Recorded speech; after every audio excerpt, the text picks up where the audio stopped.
Good morning, everyone. A very good afternoon to those in Australia and good evening to those in Canada. It's a wonderful privilege and a real honor to be part of this distinguished panel and also be part of the first session of the World University Summit, which the OP Jindal Global University has been proudly organizing and hosting for the last, I would recall, 3 to 4 years. I would like, just before we begin and dive right into the session, to talk a little bit about the concept of the first session, which is addressing the 17 Sustainable Development Goal. That's equity in education, global alliance for social justice and gender equality. There's a lot that one can unpack in the context of looking at questions around equity, efficiency, excellence in higher education.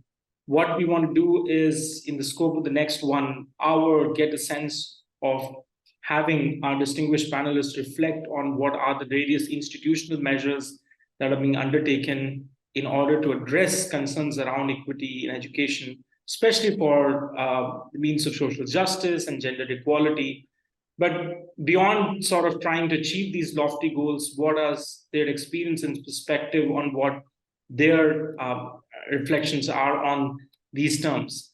It's difficult to put this in context in each and every country, given that when you talk about Indian scenario for talking about concerns of equity tend to be displaced and positioned at a very different social, economic, and political level. While when you look at, for example, Canada or Australia, in that matter, the scenarios are very different. But what we want to do is have a level playing field in terms of equality of opportunity for all. And in bringing that context of the conversation forward, I'd like to introduce our distinguished panel. Professor Dr. CAROLYN Evans is Vice Chancellor and President of Griffith University. CAROLYN graduated with degrees in arts and law from the University of Melbourne and had doctorate from Oxford, where she studied as a Rhodes Scholar. We have Professor THEO FARRELL, who commenced recently as Vice Chancellor and President of Trobe University. He brings a deep commitment of advancing academic excellence, building inclusive communities, and forging external partnerships and leading a transformative change through the work that he has been doing from City University of London and previous affiliations. Professor Dr. RHONDA LENTON is the 8th President and Vice Chancellor of York University. She's a sociologist by training, and her areas of teaching and research expertise include gender, family conflict, research methods, and more recently, higher education. Welcome, ma'am. Professor Dr. Y.S.R.MURTHY, who assumed charge as the first Vice Chancellor of RV University, Bangalore in August 2020. As a former civil servant from the 1985 batch of IAS and allied services, he held many responsible and sensitive assignments, including the National Human Rights Commission, Ministry of Finance, the Prime Minister's Office, Cabinet Secretariat, etc., etc. I must say that we've all, when we joined the university, have been, it's been a distinguished honor, I would say, in a certain sense, of being part of the administration that Dr. Murthy was heading at OP Jindal Global University as its registrar and a founding faculty member. So welcome one and all. I would just like to very briefly start by giving and throwing, as a trained economist, a few numbers for our context in trying to explain what we mean when we're talking about a differed contextual scenario for the Indian education landscape. And I'll just probably say that if you could see my screen and you could just, yes, okay. All right. So one of the things that we've been doing, and this is part of a larger effort of working towards creating an index which tries to measure and understand access to 5 key pillars in terms of developing a multidimensional framework on how households in India have universal access to a public good or a social service. This is an effort in the last 3 years where back in India, in the research center I had here in OP Jindal Global University, we were trying to look and measure how access to education, basic amenities, healthcare, social, economic security, and legal recourse is organized.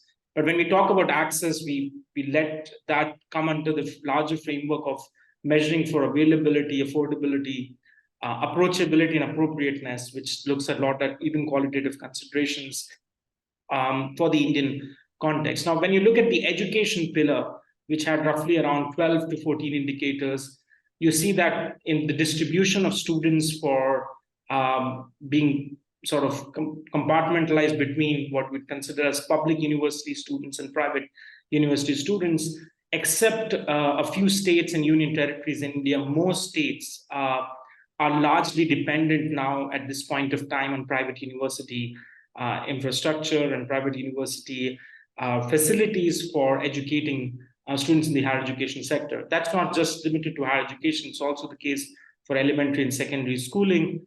But there are very, very few states that have a robust public university ecosystem to be able. So there's a lot of dependence then in that case on what's really happening in the private university scenario.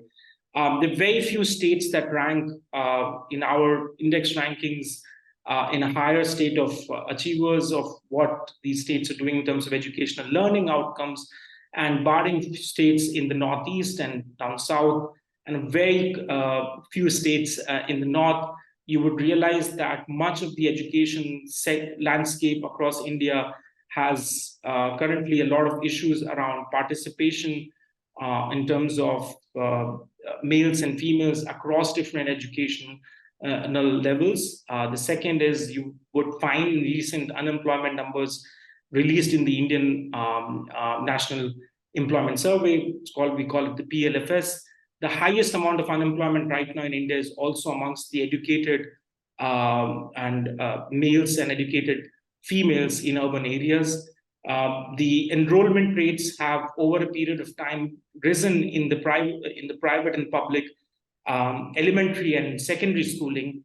However, in the tertiary sector in higher education, the enrollment rates have not been that promising, particularly when you look at the male population across level. But what you've seen is in vocational training, a lot of demand of shorter certifiable courses and skill building measures have received importance, particularly those which are ranging between 3 to 4 months. Most of these numbers are largely coming from national level, annual survey of education report, ACR, which is a nationwide study. And at the same time, if you look at schools and educational institutions with access to female toilets and how that its relation to the overall levels of enrollment rates among girls, there's a direct, not just correlation that one we see, is that there are now studies which helps us divide high level of causation between these factors. One of the things that I wanted to just mention before we ask each of the panelists to give their opening remarks was to highlight in the Indian context the access to internet and digital infrastructure. Now, this is something which is widely spoken of in private universities, that there's a higher impetus and potential for digitization and the digital economy prospect for India to utilize a new wave of entrepreneurship and opportunities for the youth. But one of the key factors that it's important to mention is that when you look at the rural urban areas and across genders, you'll find there's a huge gap in the ability of having access to both available internet users and utilizing this as resources to, and we saw this gap particularly in the pandemic and the lockdown. The one key thing I just wanted us to leave with into the conversation, which is the amount of funding which is happening in the larger education sector by what you would consider as a margin of the last 10 to 12 years. We've seen that the average spending, which is already less than 10.4, 20.5% overall GDP, has come down, in fact, to 9.5. And much of this education has been targeted in terms of spending on elementary and secondary, very little on university and technical education. What it does is it further widens the gap between what we call as spatially the rural and urban areas. That's being a big challenge in the Indian context. 65% of our population is in the rural areas. And more importantly, if you look at the social representation of the communities finding it difficult to access education facilities, a lot of that problem has seen itself exacerbating. So without taking much of our time into the conversation, I would like to ask Professor CAROLYN to begin with her remarks and reflect on what, in her perspective, would be critical in looking at the 17 Sustainable Development.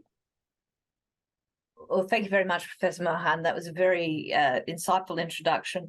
And of course, I'm speaking from the point of view primarily of Australia, which has quite a different social context, though I would note that the rural-urban divide remains real in our country as well, perhaps not quite as stark as it is in India. Can I also begin by acknowledging the relationship that we have with OP Jindal University, which is a really important one to us and goes back many years. And in terms of diversity, also recognise that I'm on the lands of the Kumbameri and Ngunnawal people of the Yugambeh language group, and paying my respects to the Indigenous people of Australia who have one of the oldest knowledge systems of the world, but who still don't benefit in the same way as other Australians do from university education, though that's been changing for the better. So I'll just make some brief introductory remarks, and that is that all of us wish there was a simple way to make education, and higher education in particular, more diverse and more inclusive. There isn't. It requires many different levels of engagement, and that would be from the as low as the school and the faculty and research centres, which I won't address in my talk, to the universities themselves, to national efforts, and indeed to global efforts. And I'll just talk about that briefly and recognise in doing so the intersectionality issues which are critical here. So it's really important that universities take the responsibility on themselves to try and make sure that they are more diverse and more equal environments, and that can there's certainly a context in which that occurs, but we cannot use that context just as an excuse. So for us, for example, it's really important that we have in our university KPIs that our governing body, the council, looks at on a regular basis, requirements around the number of women in leadership roles, the number of women who are working at the university. We don't anymore have requirements around the number of women students because our universities overwhelmingly have female students, but we do look at that in terms of the number of women enrolled, particularly in engineering and IT. And we also have similar KPIs in terms of Indigenous persons and their participation at Griffith. So I think it's incredibly important that the tone be set from the top, and that be measurable and specific, and not just generic statements that these things are important, but that we measure ourselves. And that is something that can have real impact. So 10 years ago, we had relatively little female participation at the top or in university across professorial roles. We not only have a female vice-chancellor, of course, but that's just one person. We have approximately half and half women in our executive group. More than half of our senior professional staff roles are for women.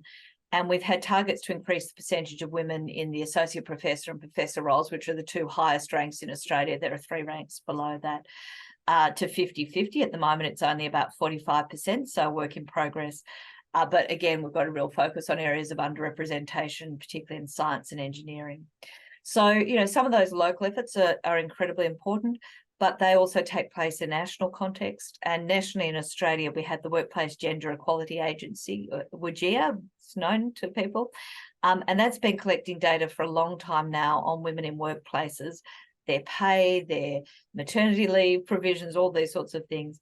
And for the first time this year, that data will be presented by institution in public, which will, I think, have quite an important impact on people. So you get a report that compares you across your industry, across nationally. They look at things like both the median and the mean pay gap, which is quite important. So for us, the pay gap between men and women in the median is under 4%, which is pretty good. But when you look at the average, it's closer to 9.6%, which is still not bad by national terms. But what it says to us is actually we've done a pretty good job in most of the university, but there are a small number of high performers who are getting a lot of money, and that's distorting. So that's then enables us to focus. And finally, at the global level, We have, amongst other programs, the Athena Swan program, which focuses particularly on women in STEM, but not exclusively. And one of the things I think that's really beneficial about that program is it does help hold you to global standards, but it also starts working around issues of intersectionality. So, for example, we got our first Signet Award, which was to do with LGBTQI plus staff.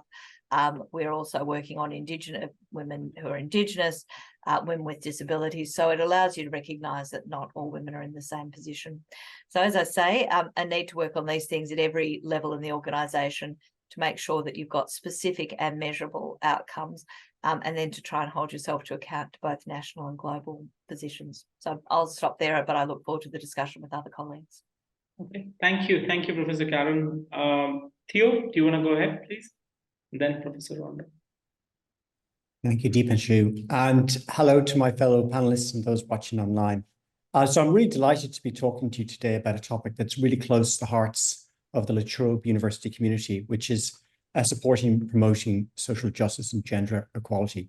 In fact, I'm really proud to be joining a university where this is the founding mission of La Trobe University.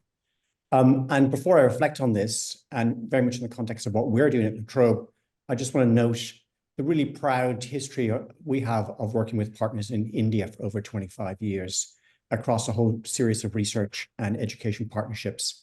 And so it's, I think, a wonderful statistic that I really love is that over 7,000 La Trobe graduates are born in India. And also, I was really surprised to discover as I was preparing for this, I mean, being new into this role, you discover all sorts of wonderful things about your university. But our university has the largest collection of Indian literature in Australia. So we're really proud of the work that we do teaching and promoting Indian culture, history, and politics. So really, really interesting stuff. I'm also delighted about the partnership we have with OP Jindal. We've been working with OP Jindal Global University for many years, and we've got a fantastic MOU and partnership, particularly in the law school, where we're seeing the movement of promoting student mobility. And I think this is really important, this promotion of student mobility. So, I mean, just turning to the themes of what we're talking about today, really, really important theme around championing social justice, and particularly opening up education opportunities for women and also for people from all sorts of equity backgrounds. And again, it's something that the university has been working on for many, many years. I mean, our university has a proud history working in areas like women's studies and sexuality studies and gender studies. And actually, the team were just telling me that in 2020, we were ranked #1 in the world for gender equality in the Times Higher Impact Rankings. And I think the Times Higher Impact Rankings are great. They really focus university attention on these key areas around promoting equality and sustainability. And like, it's really important now more than ever that we focus on these things, because when we step back and reflect upon the COVID pandemic, that we're as a world, we're still grappling with this, but we've obviously come along a long way because of the advancements we've had in therapeutics to deal with it. But the unequal impact of the COVID pandemic, both geographically, but within countries, and how it's exacerbated social disadvantage. And so it becomes even more important that we focus on this, and in particular, the gender dimensions, so that we know that there's a higher incident rate of gender-based violence from family units that during the pandemic period, of course, were isolated. It's exacerbated the gender division of labor across multiple countries and geographies. And we also know in terms of those who are in the front line of supporting people who were suffering from the COVID pandemic, most of the health and care sector is predominantly women across multiple countries. So the gender dimensions are particularly important with regards to COVID. These are kind of things that my university is very focused on. I mean, we're health is one of our major strengths. So we're very sensitized to this, but also because of our founding mission around advancing social equality. And so some of the things that we're doing, it's very similar to what Caroline was talking about with regards to Griffith. I mean, similar themes around the kinds of programs we have to monitor gender parity. A bit like Griffith, we're doing great work around improving parity in pay. So we're above sector average, which I'm really pleased to see. We have, parity in terms of our leadership team. I absolutely agree with Caroline. That's very important in university. So we have a straight 50-50 split in terms of our senior executive. But also, we're looking at ways that we can both improve protection against gender-based violence on our campus. That's really important. So we look at issues around safe communities and sexual harm, both for staff and students, around from a lens of gender-based violence. It's a kind of a starting point here. And that's an endemic issue in all of our societies we just have to face up to. And so I think there's been a real focus in Australia around taking that lens to look at these issues. And I think that's very, very beneficial. So improving equality for people from both genders and all sexualities. We have an Equity, Diversity and Inclusion Committee. I think this is now increasingly common across Australian universities. And we all recognize the intersectionalities that, that has been mentioned previously. And so, for instance, in our case, with our EDI committee, we have work streams on disability, gender equity, LGBTQI+, and cultural and linguistic diversity. So all of these dimensions we must look at. But I think it is important, and I would agree that you have metrics that enable you to monitor your progress. And I think crucially that those metrics enable comparison across the sector, so that you can get benchmarking. So I think those are the kind of areas that universities can do some really positive work in. And we've got a ways to go, but I think we are beginning to see some improvement in the sector. So I'll just finish there, and I'm sure there's a lot more. Thank you, David. Thank you. Professor RHONDA, please. Well, good day, everyone. Let me also quickly just pay my own respects to recognize the land that York University is on, the Haudenosaunee, the Anishinaabeg, the Huron-Wendat, now home to many First Nation, Inuit, Métis communities, and the current treaty holders of the Mississaugas of the Credit First Nation. So, it's just, I'm so thrilled to be here on this topic. It's one of my own areas of research. I certainly wish I was there in person. I have to say I had such a wonderful trip visiting 5 major cities this past September when I traveled with Vice Chancellor Raj Kumar before heading to the Times Higher Education World Congress in Australia.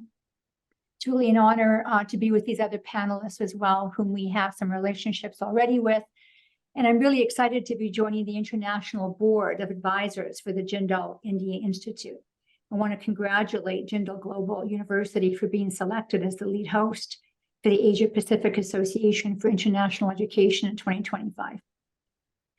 I consider these congresses a major opportunity, even if it's by Zoom, to advance exactly what we have come to discuss today, which is about how we go about building global alliances that will allow us to collectively strengthen our impact on the United Nations Sustainable Development Goals, and in particular for this panel, social justice and gender equality through education.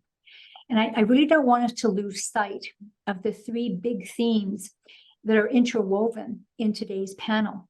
The first theme being about how we are advancing social justice by reducing inequality. This is SDG 10 and specifically gender inequality, SDG 5. And secondly, what's the role of education in advancing the SDGs, including inclusive access to education, which is SDG 4. And then third, the imperative to strengthen and to leverage global partnerships for realizing the full potential of post-secondary institutions, which of course is SDG 17. I want to tell you a little bit about where Canada is with higher education.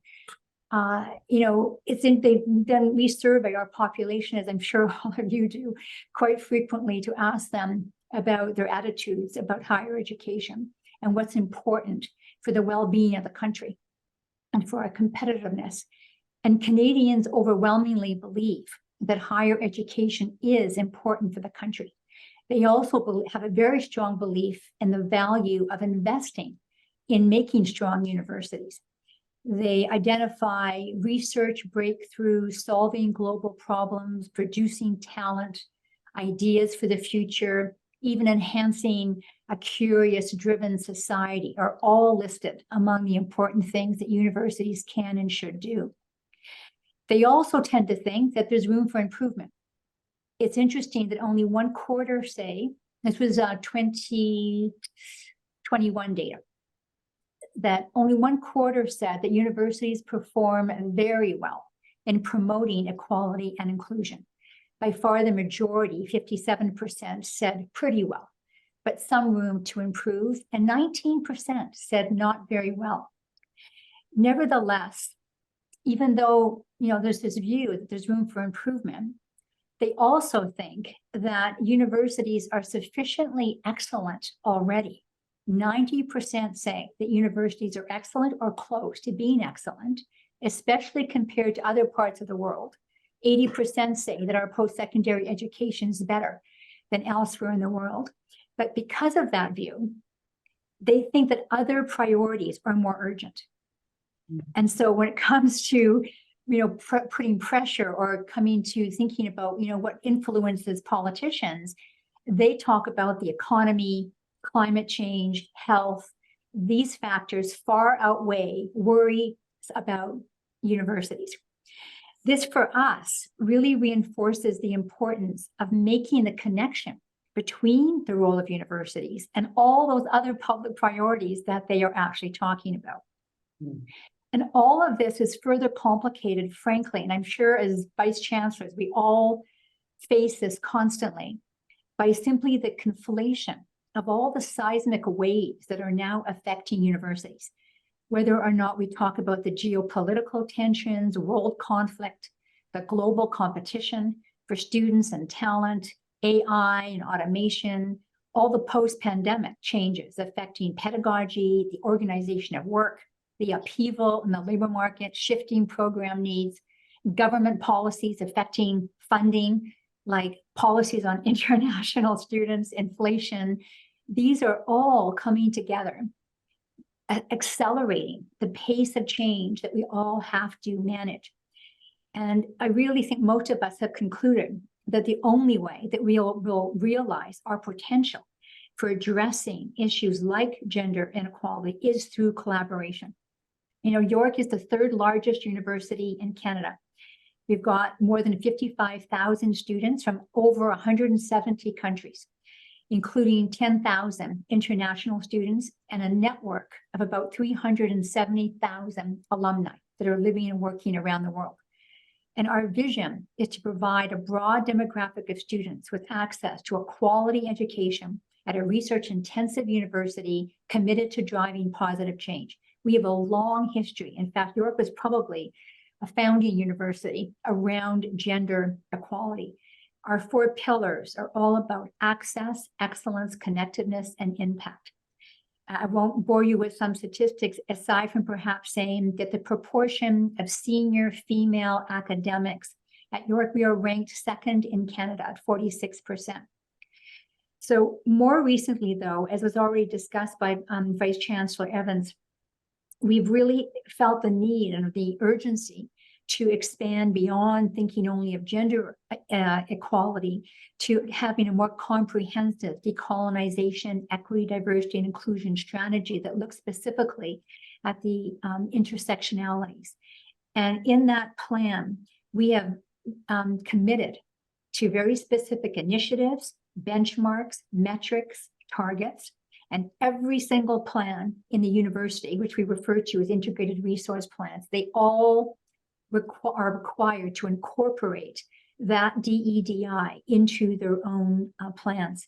But we must never lose sight of the fact that right now it is estimated that about 129 million girls do not have access to education around the world.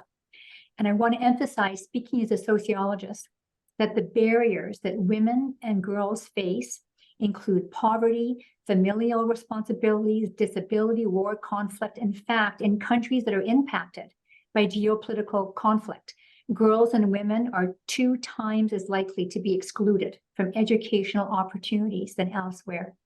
So our journey today is not only about identifying the problems, but it's also how we can collectively, with that sense of urgency, work together to share our resources, our wisdom, to better coordinate the research, the innovation, the teaching, the learning opportunities, student faculty exchanges, policy directions, and the investments needed to foster gender equality, social inclusion in general, the access to education of equity deserving groups.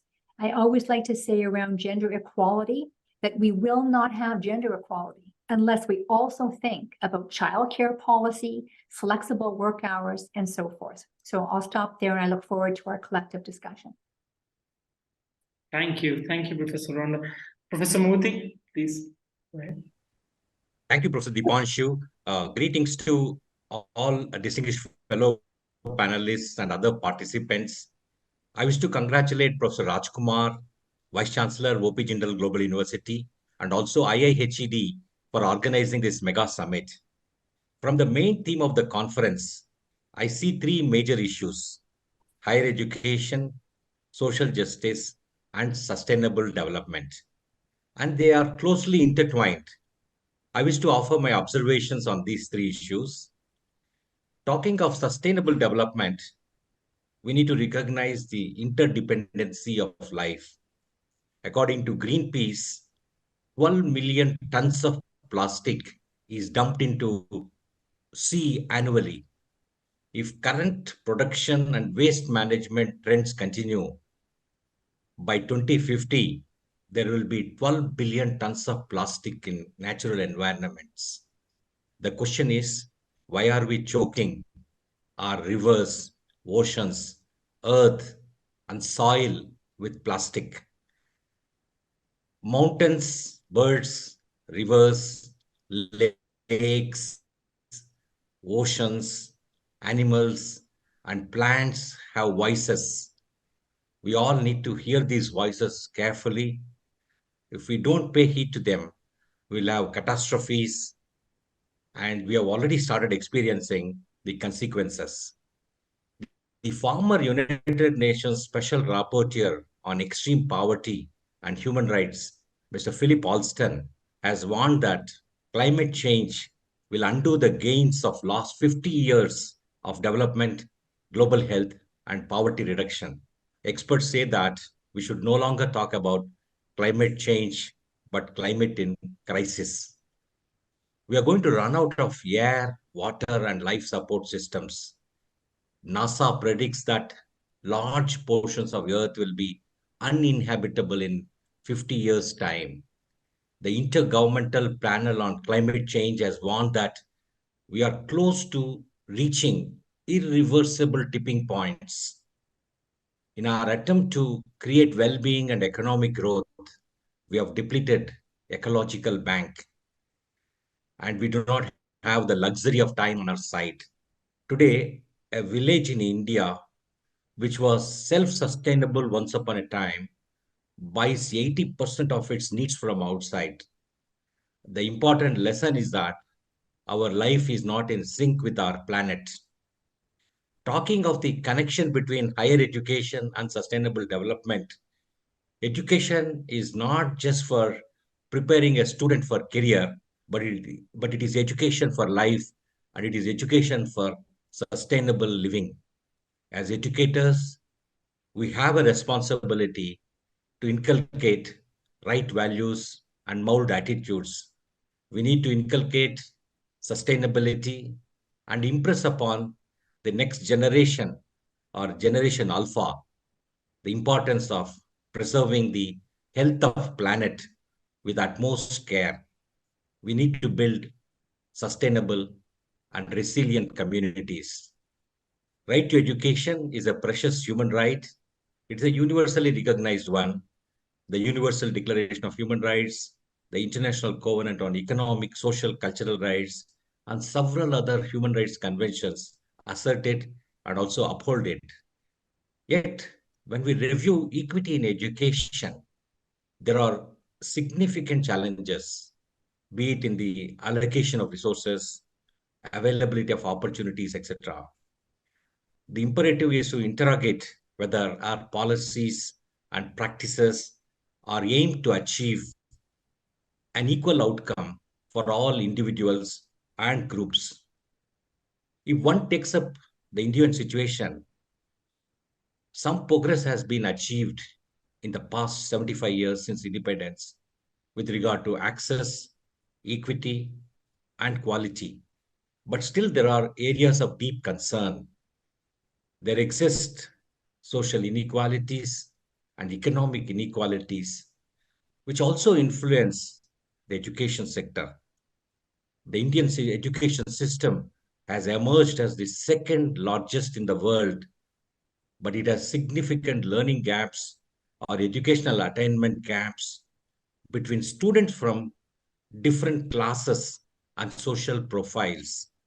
There are significant rural-urban gaps, as highlighted by the moderator, Professor DEEPANSHU, and significant gaps in the educational attainment of women from Muslim minority community or scheduled tribes or scheduled castes or differently enabled persons vis-a-vis the general population. Education can empower, and at the same time, it can be a site for perpetuating inequalities. The huge tuition fees, increased living costs in some of our best universities located in major urban centers, privilege some groups over others, and can reinforce and perpetuate existing inequalities in the society. Global alliances in the field of higher education can certainly contribute to a more equitable and just world. With these preliminary observations, I look forward to a more engaging discussion. Thank you. All right, thank you. Thank you, everyone. In the interest of time, what I want to do is just maybe put out the questions which were shared with us by the Institute of Higher Education, the IHED organizers, and I want to be able to give then each one of you some time for reflection on these. I think the responses would sort of entwine from one question to the other, and there will be overlaps, I'm quite sure. But the first question, I mean, broadly, is how has women leadership in university positions being useful in sort of addressing some of the issues we're bringing in terms of accessibility, equity, on social justice and gender inequality? How does that change? I mean, I remember from Esther Duflo's work around policy making, the development economist, how the presence of women in grassroots leadership in India, for example, changed a lot of discussions around sanitation, the WASH program, which allowed mobilization of a lot of social support. And there's a lot of other econometric evidence that has now sort of supported that. But I also want to sort of bring in and broaden the conversation to looking at the wider LGBTQ community and how more questions around diversity in leadership plays a role. That's one. The second is mostly around the complex challenges with social justice and gender equality in education. How can universities encourage cross-disciplinary engagement? I mean, this mostly has to look at in terms of intersectionality and bringing that aspect more in practice rather than just sort of putting that in a normative framework which we all have agreement on. And third, I think a fact which I think as a question was put across by the organizers were in terms of what institutionally are the measures that your institution have taken. I think some of you already mentioned about what, for example, our Trobe, Griffith, and York has been doing in terms of promoting and actually moving or walking the talk on promoting gender equality and social justice. But when you talk about global alliance, what kind of cooperation or principles of cooperation would you want to see, particularly on issues around student mobility for that matter, or other factors? How can that be incubated as part of the MOU understanding with universities that you're already part of? I think a lot of time the MOUs are all this mutual agreement for universities to come together, but they lack a certain kind of egalitarian structure on evaluation or admittance of students, which can also go a far step ahead in addressing this. So what I'll request you to do is maybe perhaps take maximum 3 to 4 minutes, each one of you, to reflect on these questions. I know there's a lot to talk and speak, but what you want to do is get some of the key points out there for the audience to follow, and then I'll see if there are any audience questions I can relay across. Professor CAROLYN, please, same order. Thank you. That they are some very big questions for a few minutes. So let me just touch on a few things briefly. I did talk originally about the importance of data and measuring and holding yourself to account, but there are intangibles in this area as well.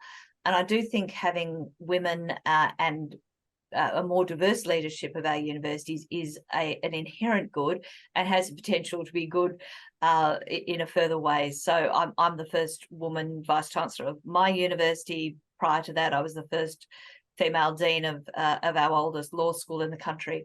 And it sometimes surprised me the extent to which that was important to other women. In some degree, it wasn't particularly to me. I was just trying to get on with the job of doing a good job of the role that I was in. But many women were saying to me over the time how important they thought that was to them to see somebody at the top whose lived experiences had some similarities to theirs. Now, I'm white, I'm straight, I'm able-bodied. I don't claim to represent all women, let alone all the people in the organisation. But the more diverse range that we have at the leadership role at universities, the more that contributes, I think, to the creation of both individual policies, but also perhaps public policy around higher education, which is positive, that tackles some of the issues of sexism, of sexual harassment, not just in our own institutions, but more broadly as well, that can put a focus on the type of research agendas and as you say, rightly, some of the global engagements that we could have. Now, that doesn't let anybody off the hook. Just because I'm able-bodied doesn't mean that I don't have a responsibility for engaging with my colleagues who have played a leadership role in disabilities. Just because some of our colleagues on the panel are male doesn't mean that, on their watch that means nothing is going to progress in terms of women and their opportunities. But I do think we can be imaginative about interdisciplinarity, and I do think we can be imaginative about international engagements, and I'll just finish on that note. So some of that, I think, is around having MOUs and programs and processes to encourage minority groups who often miss out on things like international exchanges and those programs to be more actively engaged. Sometimes that's as simple as requiring that there be some distribution across those groups. Sometimes it's around the right financial results. But I also think that the prevalence of, or the growing prevalence of COIL, the online international experiences, is incredibly important. It helps with the climate change that Professor Murthy rightly referred to. We don't have as many people getting on planes, but for us, it's opened up opportunities for people with children, for people with carer responsibilities, for people who simply don't have the finances, even with some support to us, to go overseas, to engage globally. And I think we do have to just get outside the traditional paradigm sometimes and think about what we might be able to do in those regards. Conscious of time, I'll finish it there. Yes. Theo, do you want to go ahead, please? Yeah, thank you. Look, I think this question around diversity and leadership team is critical. And just last night, I was reviewing our new leadership strategy for the university, and it is one of the core principles. There's tons of studies that show in whatever sector you work in the private sector or public sector, that diversity unquestionably improves the quality of leadership actually in that organization. But also, of course, as universities, we're deeply purpose-driven organizations with very strong grounding. I mean, there isn't a university probably on this planet that isn't strongly grounded in an ethos around equality and diversity. So we've got two very powerful reasons why universities will promote diversity. And the reality is there's variable diversity across universities, and we need to do more. So I Vice Chancellor Evans, I would echo just about everything she said, and it's certainly something that we're very focused on. I think in the end, I really like, though, your comment around MOUs and, how we can have more egalitarian structures within MOUs to advance social inclusion, mobility, sustainability in our partnerships globally. And I think this is really important. So like as universities, there's much we can do to promote mobility, social advancement and sustainability. While at, here at La Trobe, there's a couple of things that we do. We actually have a Pacific Women in Leadership scholarship schemes that we have, which we have open for international students. And we've had Indian students come, and that's a very generous scholarship that we offer to promote women in leadership across multiple disciplines. And we also have a Pacific PhD scholarship for a female researcher from India to come and work on sustainability, which is one of our key areas. So, but they're individual things. And I think what you're getting at is partnership. And here I just would highlight, I think, a good example, but there's many more, and both York and Griffith will have great examples. But in 2020, we established a joint research academy with the Indian Institute of Technology in Kanpur. So this is an equal partnership between us and the IIT in Kanpur to focus on particularly research. So it's postgraduate mobility and collaborative research around sustainability and livability issues. So, you know, kind of thing we all are focused on: urbanization, smart farming, energy, water, and so forth. That for us is one of our key partnerships. And I love that kind of the spirit of an actuality of partnership across the two institutions that's delivering a really fantastic collaborative research opportunities for early career as well as researchers, as well as our senior researchers. And I think that model actually is a one where we can work in partnership across different geographies to advance research of common interest to us and for the benefit of our communities across the world. Professor RHONDA, please. You know, there's so much research on why the world needs more women leaders. I kind of don't know where to begin with that. But you know, it shows exactly what Theo has said, that diversity, first of all, makes for much stronger decision making. And women actually in leadership positions are more likely to champion promotion of equity, diversity, and inclusion. You know, in my own area, you have to think about who's in power and then who gets to make the decisions, but who even gets to define the questions. You know, family violence, unpaid labor in the home. These weren't topics, frankly, of any interest to male sociologists. And so, you know, it's a reflection, right, of the significance of having women in these roles. And by being in the roles, they also break down quite harmful gender stereotypes that, you know, perpetuate inequality in society. I do want to say that having women in leadership positions is not enough. You know, universities have to actively work to identify and address the barriers that women face in advancing their careers. So some very good work was done, I think by U of T, to show that the big gap between genders was not so much the equity of people coming in, but who was promoted to full professor. And that's because women still hit the childbearing years, and they still take the majority of childbearing responsibility. And so it interferes with their careers. And frankly, many countries do not have national childcare policies. So, you know, we have to try to understand what those barriers are and take a look at those barriers if actually we're going to make a difference here. You know, I do want to say that we're doing a lot of very interesting things at York to try to, you know, encourage collaboration and try to address some of those barriers. And again, you can't wait until male and female students show up at the door of a university, because so much of the problem is K to 12.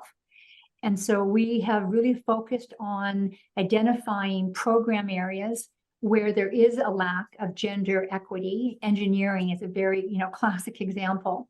And we've developed like a K2I program that specifically is geared toward, you know, the K to 12, and to bring girls, you know, female students in to mentor female students, to align them with, you know, professors in engineering, you know, to, you know, give them some sense of that. But there's just so much that we can do in terms of the kinds of research collaborations that we have, encouraging faculty exchanges, student exchanges. You know, some of the research projects that we do specifically, everything from, you know, the gender bias and economic policy, to water research, to food security. I mean, the research itself, right, is incredibly important. We have a comprehensive DEDI strategy, which I mentioned to you before, but also even in the innovation space, we've gotten special funding for Black and for female entrepreneurs, students who have startup ideas and so forth. And these are, you know, marginalized groups that don't have the same access to venture capitalists. And so we, you know, have a huge number of mentorship programs. We have bridging programs for women, something called Girls STEM Powered Mentorship Program. We have a social procurement policy to really support community-based businesses that are run by equity deserving groups. So there's so much that we can do, and we can collaborate on that and learn from one another. And in fact, I think do more if we actually do collaborate. I'll stop there. I could go on forever on this topic. Professor Murthy, please. Okay, I would like to just reflect on the institutional measures that we have undertaken at the RV University. In 2021, when we started our operations, the top leadership, it so happened that 5 out of 5 happened to be men, including the Vice Chancellor, myself, and the Registrar and the deans of 3 schools. But as a human rights practitioner, I was very uncomfortable with that, and we consciously recruited the women leaders and expanded. And then 2 years down the line, in 2023, 6 out of 10 top leadership positions were held by women at our university. And the dean of the School of Liberal Arts, Design, Economics, and dean of research are all women leaders. And that our trust runs 22 institutions, and they voted us as the university, the institution with the maximum diversity across 22 institutions, because of the then gender diversity and also diversity based on the place of origin in our student diversity as well as faculty diversity. And we also put in place a number of policies. For example, there's an anti-discrimination committee in place. There's an internal complaints committee which looks at complaints relating to sexual harassment of women at workplace. And we believe in preventive education, so that we conduct sensitization training programs across different stakeholders to ensure that complaints of harassment do not arise, so that workplace becomes what you call a welcome one for women. And we have also established several research centers. For instance, we have a Center for Gender Studies. We have a Center for Disability Studies. Recently, one of our centers initiated a research study on accessibility audit of public toilets in Bengaluru, particularly from the women as well as from the disability angle. And the research study is currently going on. And even among our student clubs, there's a club for called Green Alliance, which looks at nurturing nature. And also we have a Poppins Club, which is for the LGBTQI plus community. And we have held pride marches. And Professor RHONDA mentioned about flexible hours and other such things. Like, we need to look at our HR policies. We need to look at our hiring policies. And there is needs for the disability audit, there is need for gender audit and equity audits from time to time. Reflecting on the leadership issue, it is an important step, but it's a necessary one, but not a sufficient one by itself. For instance, we need to sensitize the university leadership, regardless of their gender, and about the need for equity and in higher educational institutions. And there, just as at countries, we look at their budgets from the gender-based budgeting angle or the disability-based budgeting angle. We need to interrogate the budgets of the higher educational institutions also from gender lens and disability lens. Over to you. Yeah, so just on the audience, I mean, I was trying to get a sense of what questions were coming in. I think a lot of what was coming in has already been discussed, so I don't want to sort of have the same question sent in. This one question though from Facebook Live, which addresses how concerns around equity have been central to many universities and the policies that the universities have had at not just at the Indian level, but at a global level. But what's happening is that there is still a widespread gap, which during the pandemic, as most of us realized, had exacerbated.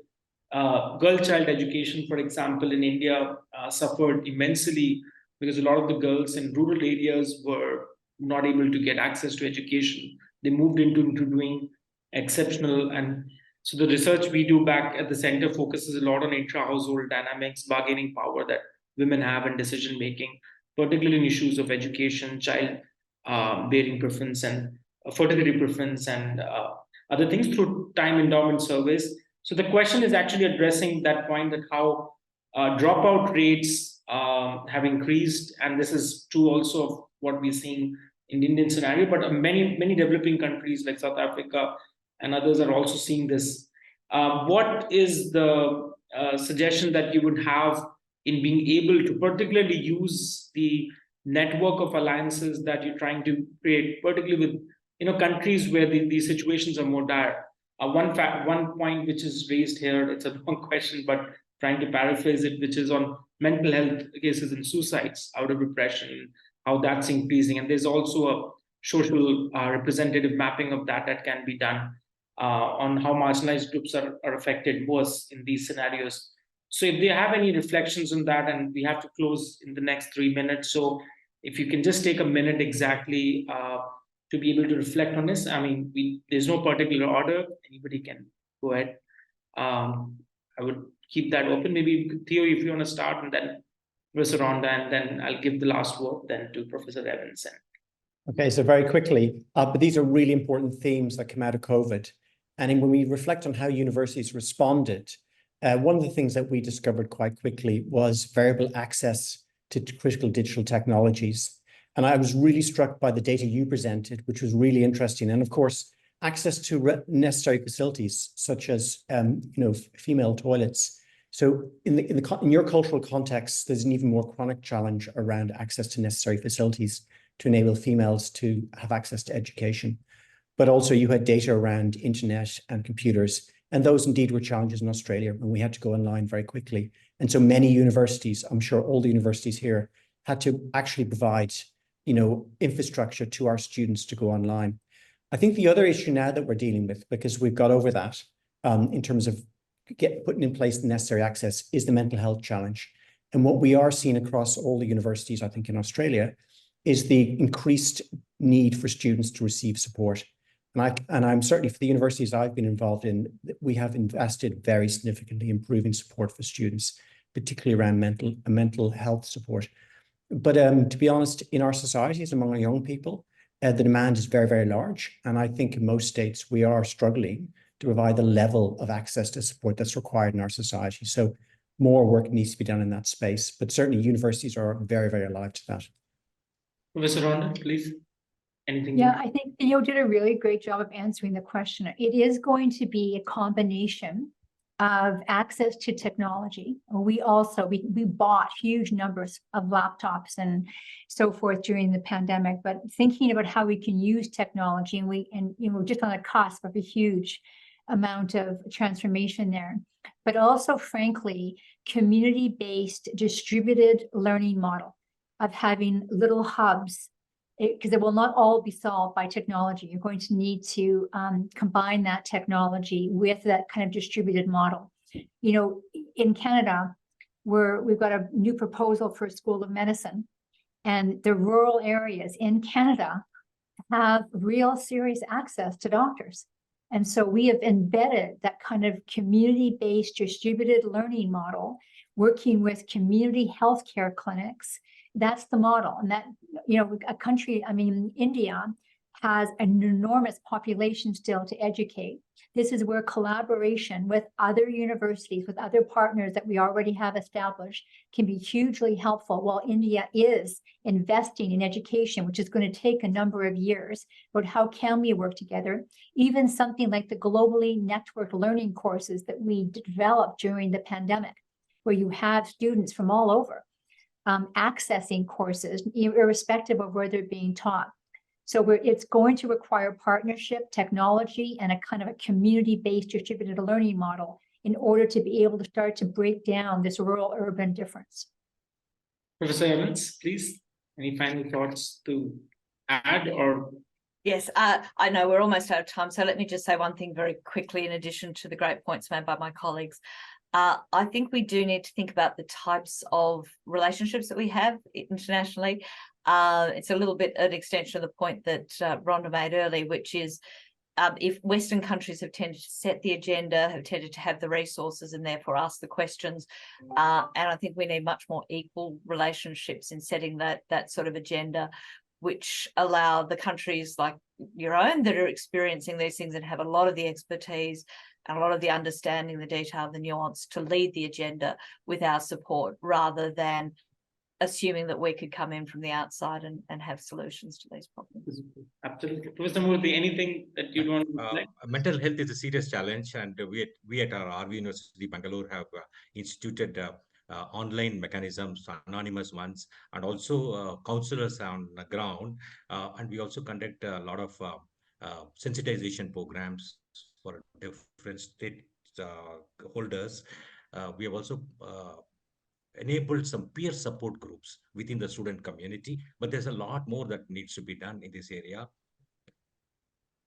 I would just end by saying that it was a pleasure and honor to listen to each one of you. I mean, there's just so much to unpack and absorb. But what I would take from this discussion, and I hope the audience absorbs, is how measuring impact, access, also more or less involving or incubating technological adoption with policies and practices of social cohesion is very important. But more importantly, as Professor Rhonda mentioned towards the end, community-based support, which is one of the only ways impact has really happened in India, and particularly the grassroots level, needs to be weaved in or woven into the way in which we bring much of our conversations of progressive thinking in education and access to education.